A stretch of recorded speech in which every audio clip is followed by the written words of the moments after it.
नमस्कार, मैं अश्विनी वानखड़े। कृषि न्यूज में आपका स्वागत है। आइए नजर डालते हैं आज की कृषि से जुड़ी सबसे बड़ी खबरों पर। पंजाब सरकार द्वारा लॉन्च किया गया आई खेत पंजाब ऐप किसानों के लिए बहुत उपयोगी साबित हो रहा है। इस ऐप से किसान अपने घर से बहुत कम कीमत पर आवश्यक कृषि उपकरण बुक कर सकते हैं। इस ऐप के माध्यम से आधुनिक पर्यावरण के अनुकूल कृषि उपकरण जैसे baler, rake, cutter cum spreader, happy seeder, laser leveller, mulcher, पराली आरएमपी का उपयोग किया जा सकता है। उत्तर प्रदेश में धान की खरीद शुरू होने में अब महज 12 दिन ही बचे हैं। हालांकि अभी तक राइस मिलरों ने धान की कटाई करने के लिए एग्रीमेंट नहीं किया है। वहीं अपनी मांगों को लेकर हड़ताल पर हैं। तो वहीं इस बार क्रय नीति में बदलाव किया गया है। आपको बता दें कि क्रय नीति में बदलाव के अंतर्गत 1 नवंबर के बाद क्रय केंद्रों में बदलाव नहीं किया जा सकता।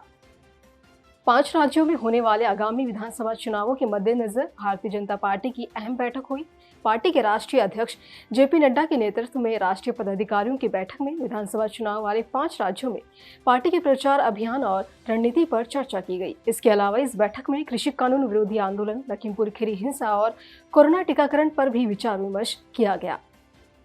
यूपी कॉलेज के कृषि संकाय को अब तक भारतीय कृषि अनुसंधान परिषद, भारत सरकार एग्रीडिटेशन नहीं मिल सका। वहीं कॉलेज प्रशासन इस संबंध में छात्रों को पिछले 1.5 साल से सिर्फ आश्वासन दे रहा है, जिससे नाराज छात्र एक बार फिर धरने पर बैठ गए हैं। आक्रोशित छात्रों ने कॉलेज का गेट बंद कर नारेबाजी की। वहीं शिक्षक प्रदर्शन कर रहे छात्रों को समझाने बुझाने में जुट गए हैं, जबकि छात्र मानने को तैयार नहीं है। किसानों को उनकी फसल का सही दाम मिलने के लिए उत्तर प्रदेश सरकार जल्द ही बड़ी पहल करने जा रही है। दरअसल प्रदेश में करीब 1600 से अधिक एग्रीकल्चर मार्केटिंग हब को नए सिरे से संचालित करने की तैयारी है। इससे मंडियों का भी विस्तार होगा, क्योंकि इन स्थलों को उप मंडी स्थल घोषित करने का प्रस्ताव शासन में विचाराधीन है।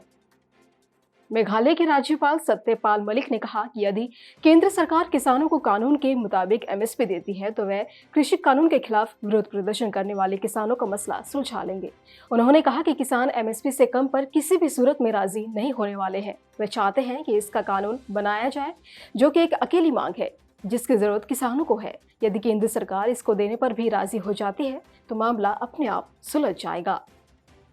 पूर्व मंत्री और बीजेपी के प्रदेश पंचायती राज चेयरमैन चौधरी सुखनंदन चौधरी ने जम्मू क्षेत्र के किसानों के लिए विशेष डीएपी उर्वरक की आपूर्ति सुनिश्चित करने के लिए केंद्रीय स्वास्थ्य, परिवार कल्याण, रसायन और उर्वरक मंत्री मनसुख मांडविया से मुलाकात कर उन्हें ज्ञापन सौंपा।